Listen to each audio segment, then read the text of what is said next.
Good morning students. Dear students, आज हम chapter number 6 triangles of class 10th कर रहे हैं। प्रीवियस वीडियोस में हमने up to exercise 6.4 of question 3rd तक कवर कर चुके हैं। Today we are going to start our question number 4 of exercise 6.4। इससे पहले अगर आपको कोई प्रॉब्लम है then you can see the previous videos. उसका जो है स्टेटमेंट है 4th क्वेश्चन के, if the areas of two similar triangles are equal. वो कह रहा है दो सिमिलर ट्रायंगल हमें दी हुई हैं, मतलब triangle P Q R is similar to triangle A B C. दोनों ट्रायंगल सिमिलर हैं तो इनके कोरोस्पॉन्डिंग एंगल्स इक्वल होंगे और इनकी जो साइड्स हैं कोरोस्पॉन्डिंग साइड्स वो रेशियो के अंदर होंगे। तो हमने जो दे रखा था वो लिख दिया, A B by P Q, B C by Q R and A C by P R, that are the corresponding sides of the triangles are in ratio. But the given thing is area of triangle A B C is equal to area of triangle P Q R. तो A B C का area, और last theorem हमने क्या किया है, area of similar triangles is equal to the square of the corresponding square of the ratio of the corresponding sides. उनकी corresponding sides के ratio के स्क्वायर के बराबर होता है। But the area is equal, मतलब ए बी सी का area P Q R के इक्वल है। मान लो इसका 14 है तो इसका भी 14 है, तो एक दूसरे से कैंसिल हो जाएंगे तो हमें यहाँ पर 1 मिलेगा। इसका मतलब क्या हुआ, A B by P Q का square is equal to 1, B C by Q R का square is equal to 1। Similarly A C by P R का स्क्वायर इज इक्वल टू 1। तीनों के स्क्वायर्स 1 होते चले गए। तो यहाँ पर क्या हो गया, A B is equal to P Q आ गया, B C is equal to Q R आ गया, A C is equal to P R आ गया। मतलब तीनों साइड्स आपस में इक्वल हो गई और तीनों एंगल्स इक्वल थे ही सिमिलरिटी की वजह से। जब तीनों साइड्स आपस में इक्वल हो जाए और तीनों एंगल्स इक्वल हो जाएंगे तो एक फिगर दूसरी के कन्वर्वेंट हो जाएगी। That means triangle PQR is congruent to the triangle ABC। ये हमारा इस क्वेश्चन का प्रूफ था। I hope all of you are understand। Now we are doing question number 5th and the statement of the 5th question is D, E, F are respectively the midpoints of the sides AB। AB side का midpoint D है, BC side का midpoint E है और AC side का midpoint F है of triangle ABC। Find the ratio of the areas of triangle D E F. आपको D E F और area A B C का find out करना है। तो ये हमने फिगर बना ली है इस क्वेश्चन की। डी जो मिड पॉइंट है ए बी, बी सी का मिड पॉइंट ई है और ए सी का मिड पॉइंट एफ है। हमने एक थ्योरम की थी। थ्योरम के अंदर क्या था, अगर ट्रायंगल के अंदर दो साइड्स के मिड पॉइंट्स को आपस में ज्वाइन कर देंगे तो वो जो लाइन सेगमेंट आएगी वो थर्ड साइड के पैरेलल होगी। समझ आया आपको? एक बार और रिपीट कर रही हूँ मैं। हमने पढ़ा था जब किसी ट्रायंगल्स की दो साइड्स के मिड पॉइंट थ्योरम थी बेटा, ये दो साइड्स के मिड पॉइंट्स को हमने ज्वाइन कर दिया तो जो लाइन सेगमेंट आ रही है वो थर्ड साइड के पैरेलल होगी। इसका मतलब क्या कंक्लूजन निकल गया, आपको ये सब कुछ लिखना है, D F parallel to B सी।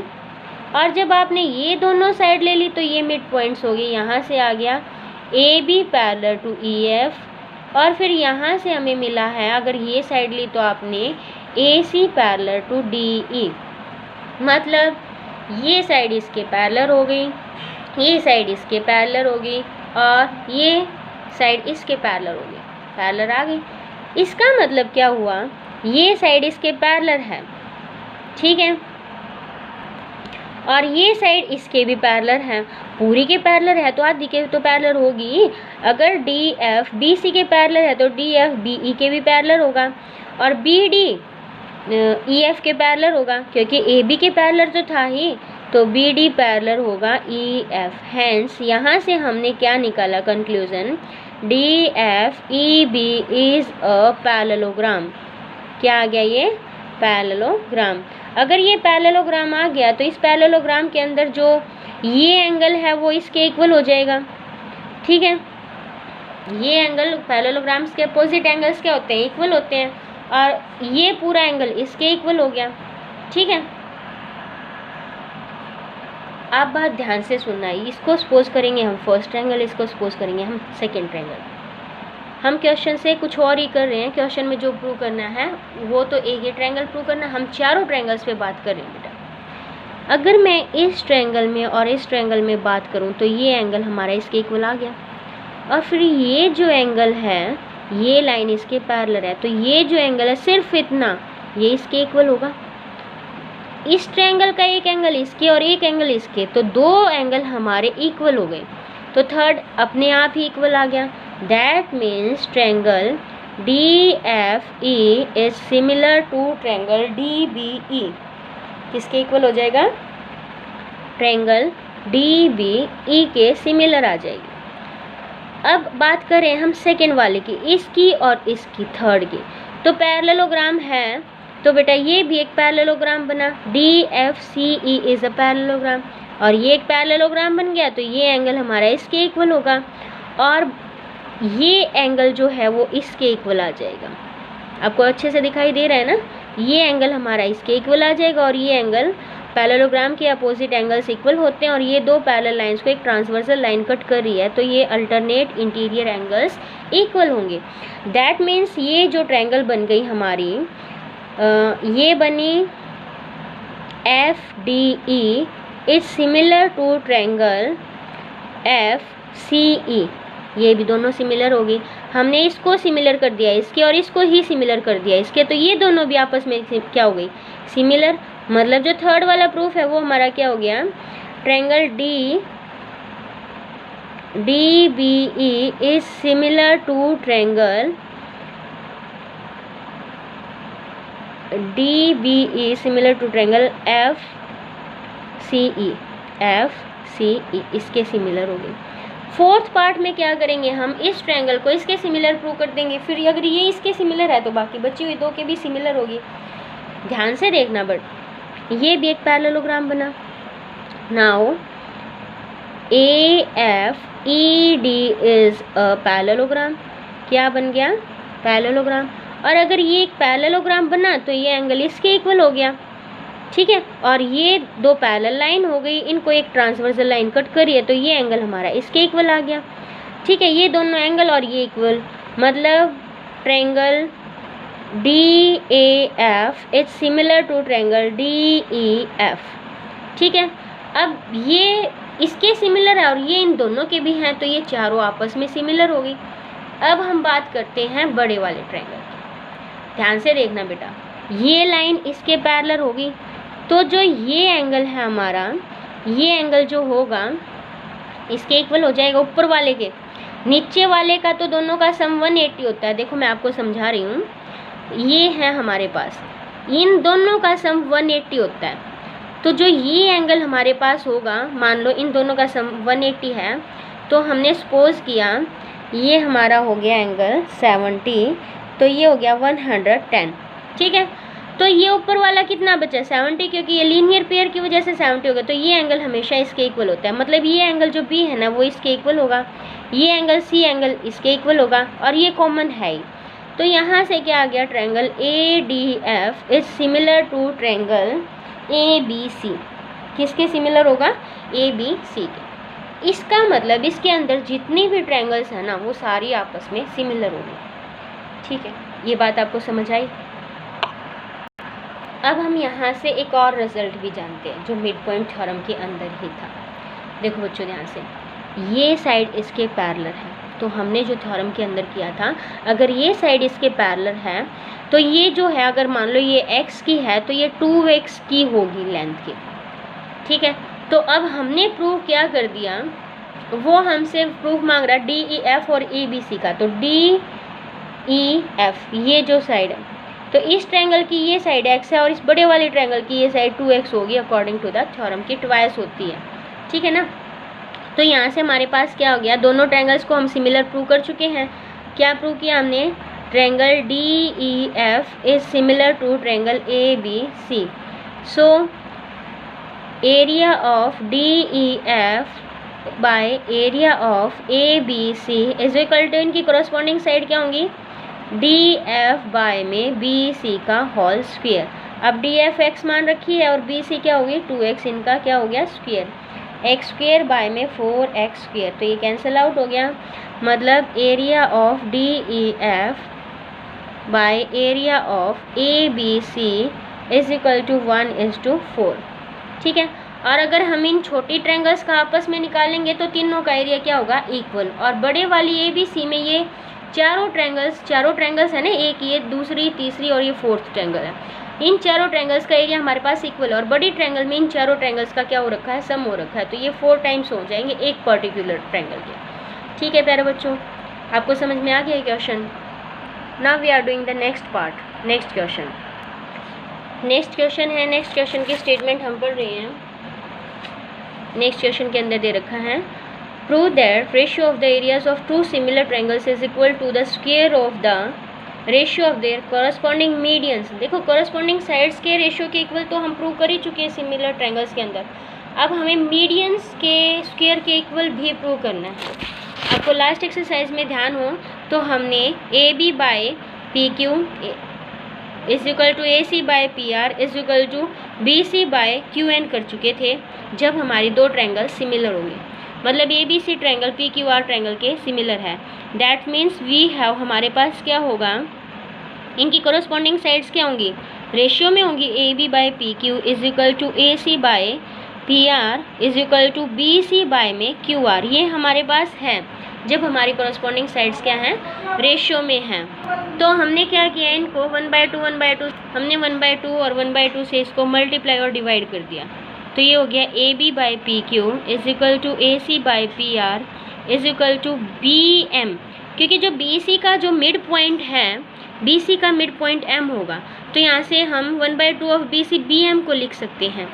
ठीक है, तो ये हो गया B M by Q N, B M by Q N, मतलब angle B is equal to angle Q, हमारे पास क्या है angle B is equal to angle Q by the similarity criteria, और हमने अप्रूव कर दिया A B by P Q is equal to B M by Q N, मतलब ये दोनों हमने ले लिए और angle B is equal to angle Q हो गया।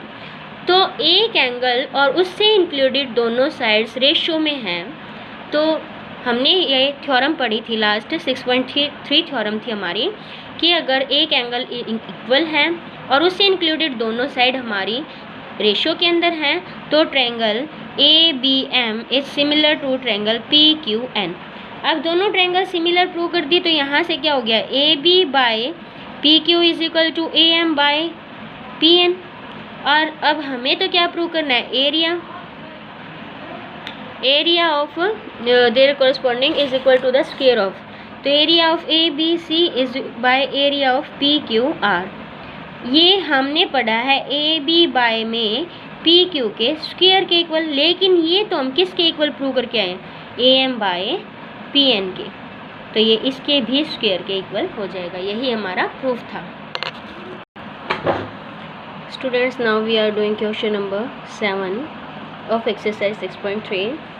Statement of question number 7 is prove that the area of an equilateral triangle described on one side of a square. Equilateral triangle है, एक तो describe कर रखी है स्क्वेयर की side पे, is equal to the half, जो इसका एरिया है वो हाफ ऑफ दिस ट्रायंगल होगा, जो कि स्क्वेयर के डायगोनल के ऊपर ड्रॉ कर रखी है। तो हम जानते हैं all equilateral triangles are similar. क्यों सिमिलर होते हैं, क्योंकि इनके तीनों एंगल 60 डिग्री के हैं, चाहे वो छोटी इक्विलेटरल ट्रायंगल हो या फिर बड़ी हो, उस पर कोई फ़र्क नहीं पड़ता।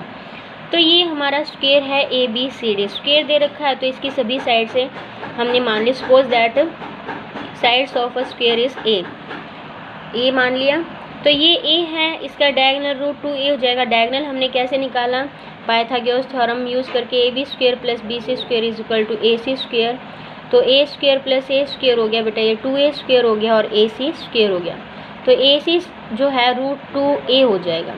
साइड है तो नेगेटिव हम लिखेंगे नहीं, हो गया रूट 2a। हमने थ्योरम यूज़ कर ली, एरिया ऑफ ट्रायंगल, दोनों सिमिलर ट्रायंगल्स है तो एरिया थ्योरम यूज़ कर ली, area of triangle B C E by area of triangle A C F is equal to area of this two triangles is equal to the square of the corresponding sides, और B C by A C. BC AC side के corresponding हैं, ठीक है, दोनों base हैं तो इस वजह से ये कोरस्पॉन्डिंग होंगे, तीनों ही साइड्स इक्वल हैं। BC बाई AC का स्क्वायर हो गया। अब BC हमारे पास क्या है, A स्क्वायर, और AC √2A का स्क्वायर, मतलब टोटल का स्क्वायर कर दिया तो ये आ गया A स्क्वायर बाय में 2A स्क्वायर कट गया, तो ये आ गया area of triangle BCE is equal to half of triangle area of triangle ACF। ये आपका 7th क्वेश्चन था। 8th क्वेश्चन के अंदर ये हमारा 8th क्वेश्चन है, ABC और BDE टू इक्विलेटरल ट्रायंगल हैं। D is the mid point of BC, और D क्या है, मिड पॉइंट है BC का। तो ratio of the triangles of ABC and BDE। अभी लास्ट क्वेश्चन में हमने इसी प्रकार की जो है फिगर बनाई थी, इसी तरीके से फिगर बनाई थी। ये हमारी ट्रायंगल हो गई ABC, और BDE बात कर रहा है BDE की। D is the mid point of BC।